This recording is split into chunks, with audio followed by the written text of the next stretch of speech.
घरगुती कारणावरून पत्नी आणि 2 मुलांची हत्या, फरार झालेल्या आरोपीला ठाणे पोलिसांनी हरियाणामधून केलं अटक। ठाण्यातील घोडबंदर येथील कासारवडवली गावातील शिंगे चाळीत घडलेल्या तिहेरी हत्याकांड प्रकरणी पोलिसांनी अमित बागडी याला हरियाणातून अटक केली आहे। घरगुती कारणावरून पत्नी भावना आणि मुले आकाश वय वर्ष 8 आणि खुशी वय वर्ष 6 यांची निर्घृण हत्या करून पसार झालेल्या अमित बागडी याला ठाणे गुन्हे शाखेच्या बागडी युनिटने हरियाणामधून हिसार रेल्वे स्थानकामधून अटक केली आहे। तिहेरी हत्याकांडाचा हा प्रकार घोडबंदर रस्त्यावरील कासारवडवली गाव येथील शिंगे चाळीत 21 डिसेंबर रोजी घडला होता। मूळचा हरियाणाचा असलेला अमित याला दारूचे व्यसन असल्याने पत्नी भावना त्याला सोडून कासारवडवली गावात वास्तव्यास असलेल्या दीर विकास याच्यासोबत मुलांसह राहत होती। 21 डिसेंबरला सकाळी विकास नेहमीप्रमाणे कामावर गेल्यानंतर अमित याने सुरुवातीला क्रिकेटच्या लाकडी बॅटने डोक्यात प्रहार करून पत्नीची हत्या केली। नंतर 2 लहान मुलांनाही संपवलं आणि तो फरार झाला होता। आरोपीला अटक करण्यासाठी पोलिसांची 8 पथकं स्थापन करून ही पथकं वेगवेगळ्या ठिकाणी पाठवण्यात आली। तांत्रिक तपासामध्ये आरोपी हरियाणाला पळून गेल्याची माहिती पोलिसांना मिळाली। तात्काळ वागळे युनिटचे वरिष्ठ पोलीस निरीक्षक विकास घोडके यांनी सहाय्यक पोलीस निरीक्षक अविनाश महाजन, पोलीस उपनिरीक्षक तुषार माने यांची 2 पथकं हरियाणाला पाठवली। या पथकांनी अमित याला हिसार रेल्वे स्थानकावरून ताब्यात घेतल्याची माहिती गुन्हे शाखेचे पोलीस उपायुक्त शिवराज पाटील यांनी दिली। अमित आणि भावना यांचा 8 वर्षापूर्वी विवाह झाला होता। 3 वर्ष एकत्रित राहिले होते, मात्र पत्नी दुरावल्याचा राग आरोपीच्या डोक्यात होता। पुन्हा एकत्र येण्याबाबत त्याने प्रयत्नही केले होते, मात्र हे प्रयत्न यशस्वी झाले नाहीत। 21 डिसेंबरला त्यांच्यात भांडणं झाली। नंतर आरोपीने तिघांची हत्या केल्याची माहिती पाटील यांनी दिली आहे। पतीकडून पत्नी आणि 2 मुलांची निर्गुणपणे हत्या झाली होती। आरोपीला अटक केलेली आहे। नेमक्या तपासात काय कारण पुढे आले? ठाणे पोलीस आयुक्तालयामध्ये कासारवडवली पोलीस स्टेशनच्या हद्दीमध्ये दिनांक 21/12/23 रोजी तिहेरी खून झाले होते। या ठिकाणी पत्नी आणि 2 मुलं स्वतःची यांचा खून करून आरोपी पसार झाला होता।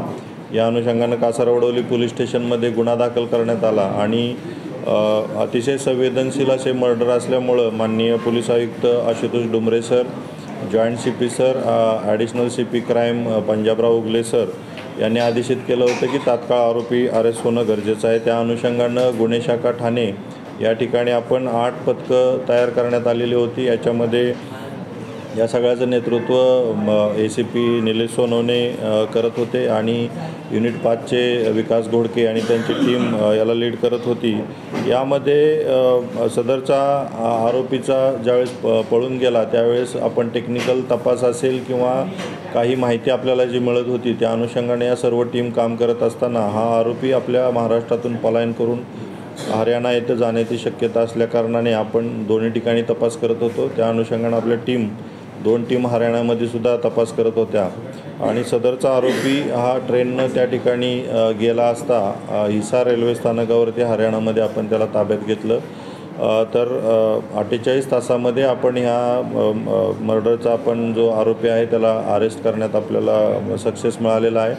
अतिशय उत्कृष्ट काम असं ठाण्याच्या आपल्या क्राईम ब्रँचच्या युनिटनं ह्या सगळ्या टीमनी केलेलं आहे। या टीममध्ये senior PI Vikas Ghodke, senior PI Raorane, senior PI Yogesh Avhad, API Bhushan Shinde, API Pallavi Dage, API Avinash Mahajan, PSI Tushar Mane, PSI Sunil Ahire, API Sunil Taramale, API Bhushan Kapadnis या सगळ्या अधिकाऱ्यांनी 2 दिवस अतिशय उत्कृष्ट तपास करून याचा छडा लावलेला आहे।